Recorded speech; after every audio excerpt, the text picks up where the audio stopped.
नमस्कार, जियो politics UPSC पे एक बार फिर आप सभी का स्वागत है। रिसेंटली रूस में चुनाव हुए और रूस के राष्ट्रपति व्लादिमीर पुतिन की उसमें बम्पर जीत हुई। लेकिन इस जीत के साथ ही रूस के राष्ट्रपति का जो पहला फॉरेन विजिट हुआ वो हुआ चीन का, और इसकी वजह से दुनिया में चर्चाओं का दौर भी शुरू हो गया। पहली चर्चा तो ये शुरू हुई कि क्या भारत और रूस के रिलेशंस कमजोर पड़ने वाले हैं, क्योंकि रूस अब चीन के ऊपर ज्यादा फोकस कर रहा है, उसकी तरफ ज्यादा झुकाव दिखा रहा है। लेकिन दूसरी तरफ इसके पैरेलल ही चीन में भी चर्चाएं शुरू हो गईं। चीन में चर्चाएं ये शुरू हुई कि क्या रूस पूरी तरीके से चीन के खेमे में आ सकता है या नहीं, क्योंकि भारत और रूस के बीच में जिस तरीके से पहले रिलेशन रहे हैं और आज के समय में जो रिलेशंस हैं उसमें बहुत ज्यादा ऐसा बदलाव देखने को नहीं मिल रहा है कि रूस चीन के लिए भारत से अपने रिलेशंस को खराब कर ले। तो ऐसे में चीन में ये चिंताएं बढ़ रही हैं कि रूस और चीन के बीच में, उसके रिलेशन के बीच में जो एक इंडिया फैक्टर है वो बहुत बड़ा रोल प्ले कर रहा है, और इसकी वजह से शायद रूस और चीन के बीच में ऐसी पार्टनरशिप न हो पाए जो शायद चीन चाहता है। तो हम डिस्कस करते हैं इस टॉपिक को इस वीडियो में डिटेल से। लेकिन आगे बढ़ने से पहले यदि आपने अभी तक हमारे चैनल को सब्सक्राइब नहीं किया है तो हमारे चैनल को सब्सक्राइब, इस वीडियो को लाइक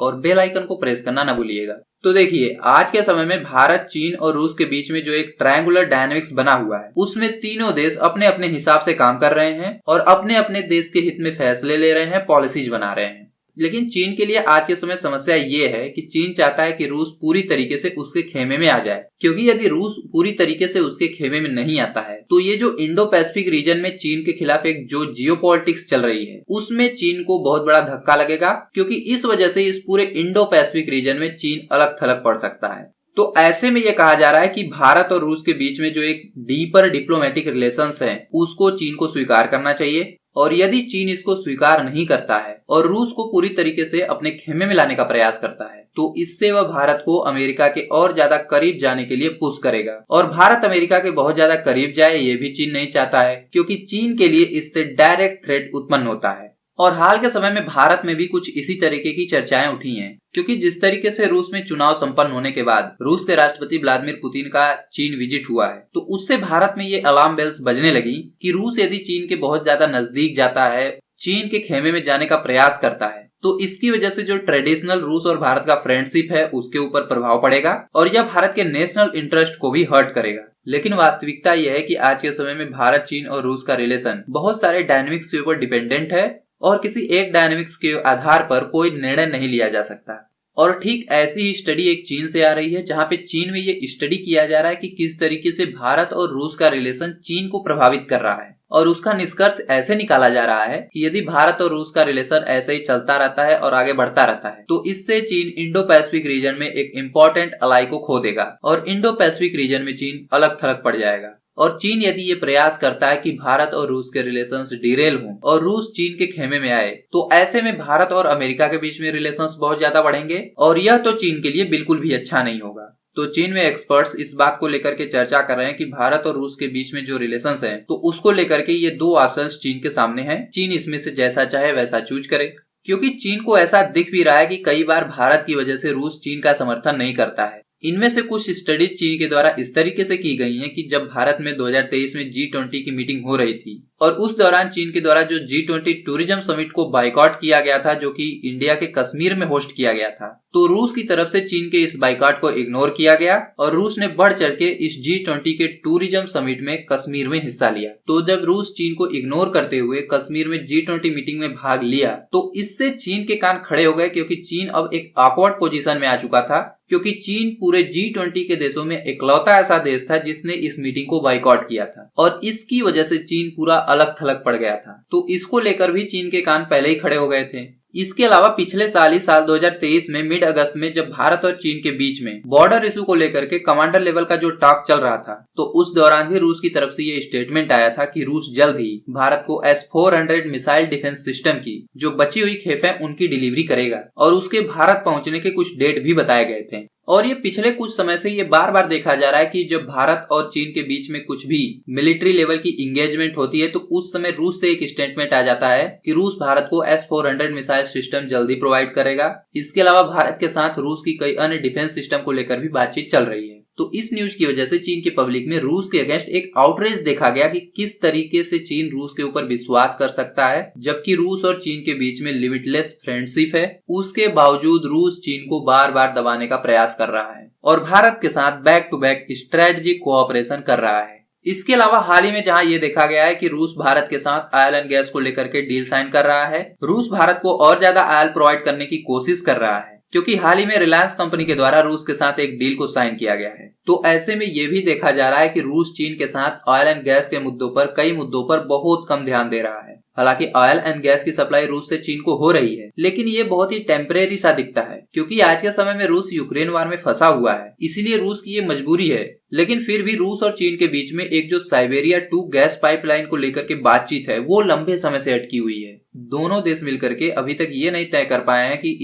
इस पाइपलाइन से, इस गैस पाइपलाइन से दोनों देशों के बीच में कितने गैस का आदान प्रदान होगा। इसके अलावा चीन के राष्ट्रपति शी जिनपिंग की तरफ से जब यूरोप की हाल ही में यात्रा की गई थी, तो इसको लेकर के रूस में काफी टेंशन दिखा था, क्योंकि देखिए चीन के लिए यूरोप और अमेरिका काफी इंपॉर्टेंट है, क्योंकि इकोनॉमिकली चीन यूरोप और अमेरिका के ऊपर ज्यादा डिपेंडेंट है, जबकि रूस के साथ ऐसा नहीं है। क्योंकि देखिए चीन और अमेरिका के बीच में $700 बिलियन से भी ज्यादा का व्यापार है, और चीन और यूरोप के बीच में $800 बिलियन से भी ज्यादा का व्यापार है। और ऐसे में यदि चीन और रूस के बीच में देखा जाए तो $200 बिलियन के आसपास का व्यापार है। तो यदि इकोनॉमिक टर्म में देखा जाए तो चीन के लिए अमेरिका और यूरोपियन यूनियन ज्यादा महत्व रखते हैं, और इसीलिए हाल ही में जो शी जिनपिंग की यूरोप विजिट हुई है, तो उससे पहले ये देखा गया कि चीन के कई सारे बैंक्स रूस से रूबल में पेमेंट लेने से मना कर दिए, क्योंकि इसको लेकर के अमेरिका और यूरोप की तरफ से चीन पर दबाव बनाया जा रहा था। तो ये जो चीन ने रूस के साथ किया है, उससे रूस में एक बड़ा टेंशन देखने को मिला। और जैसे ही चीन के राष्ट्रपति शी जिनपिंग का यूरोप विजिट होता है, तैसे ही रूस की तरफ से एक स्टेटमेंट भारत के पक्ष में आ जाता है, जहां पर रूस के द्वारा खालिस्तानी इशू को लेकर के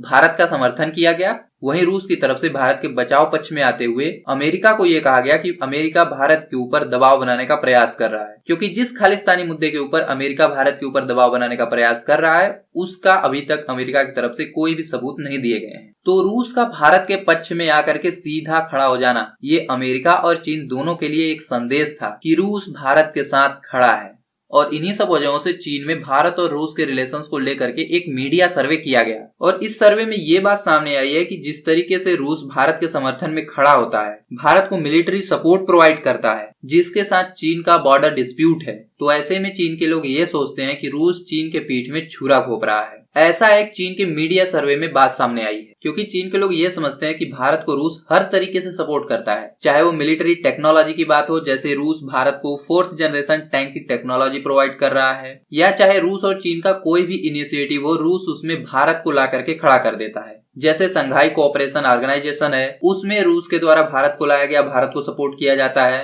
ठीक उसी तरीके से रूस का जो फार ईस्ट डेवलपमेंट प्रोग्राम है, उसमें रूस के द्वारा चीन के सपोर्ट से ही काम शुरू किया गया था, लेकिन बाद में रूस के द्वारा उसमें भारत को भी इंगेज कर लिया गया। तो इन सब चीजों को देख करके कुछ चीनी एक्सपर्ट्स का दिमाग भी घूम जाता है, और कई चीनी एक्सपर्ट्स अभी ये भी सोचने में लगे हुए हैं कि यदि भारत और चीन के बीच में भविष्य में कोई युद्ध होता है, तो रूस किसकी फेवर लेगा। और खास बात यह है, जिसको आप जानकर के हैरान हो जाएंगे, कि चीन का जो एक स्ट्रेटेजिक कम्युनिटी है, उसके बीच में ये एक बात ज्यादा फेमस है। उन्होंने स्ट्रेटेजिक तरीके से सोच करके ये एक्नॉलेज किया है कि जो भारत रूस और रूस चीन का जो रिलेशन है, उसमें रूस भारत की तरफ ज्यादा झुका हुआ है। और चीन की एक स्ट्रेटेजिक कम्युनिटी ये सोचती है कि जो रूस और चीन के बीच में एक रिलेशन है, वो एक तरीके से टेम्परेरी रिलेशन है। और टेम्परेरी रिलेशन इस तरीके से है कि रूस और चीन इस समय दोनों अमेरिका और वेस्ट से चैलेंजेस को फेस कर रहे हैं, इसलिए दोनों देशों के बीच में रिलेशन अच्छे से बना हुआ है। लेकिन यदि बात किया जाए भारत और रूस के रिलेशंस का, तो भारत रूस के साथ कोई बॉर्डर को साझा नहीं करता है, दोनों देशों के बीच में कोई हेट्रेट नहीं है, पीपल टू पीपल कांटेक्ट भी अच्छे हैं,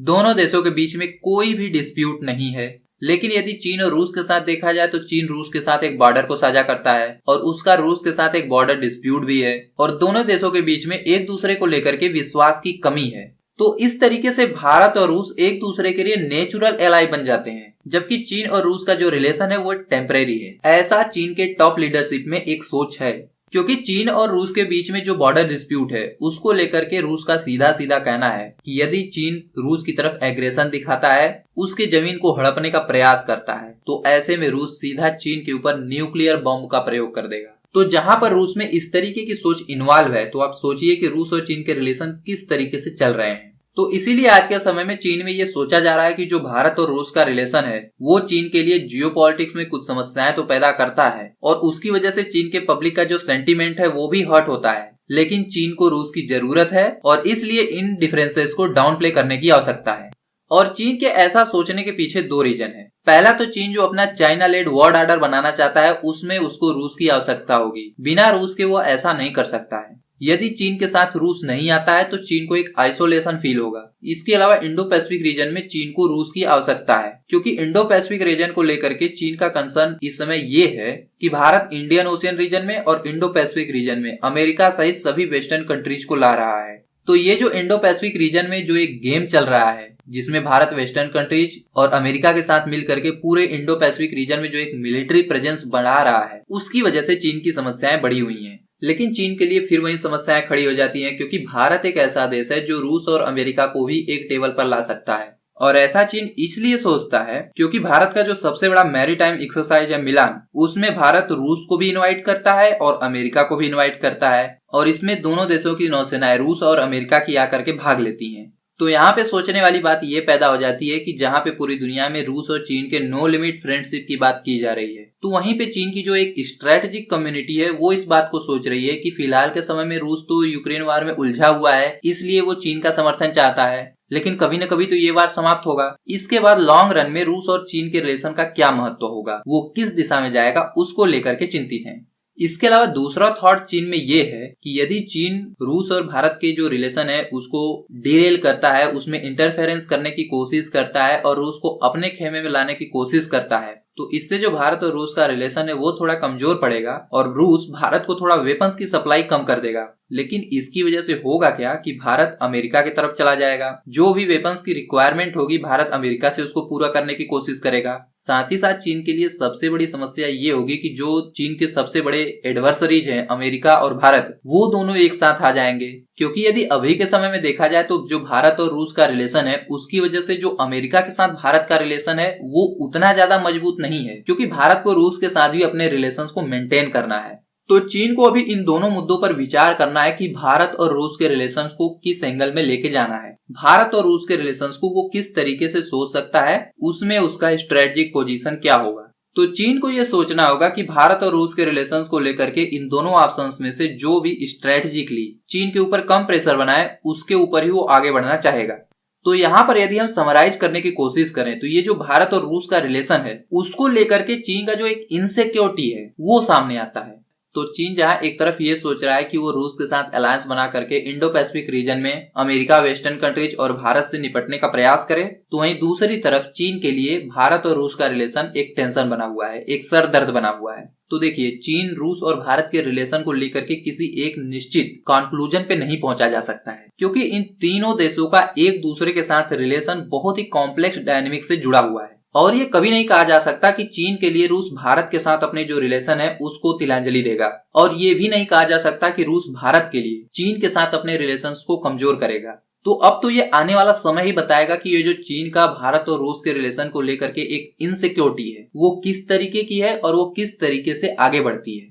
तो फिलहाल इस वीडियो में इतना ही। तो चीन और रूस के बीच में ये जो इंडिया फैक्टर है इसके ऊपर आप क्या सोचते हैं, अपने विचार को कमेंट बॉक्स में लिखना ना भूलिएगा। और जाने से पहले यदि आप हमारे चैनल पर नए हैं और अभी तक आपने हमारे चैनल को सब्सक्राइब नहीं किया है तो हमारे चैनल को सब्सक्राइब, इस वीडियो को लाइक और बेल आइकन को प्रेस करना ना भूलिएगा। मिलते हैं एक नए वीडियो में, तब तक के लिए नमस्कार।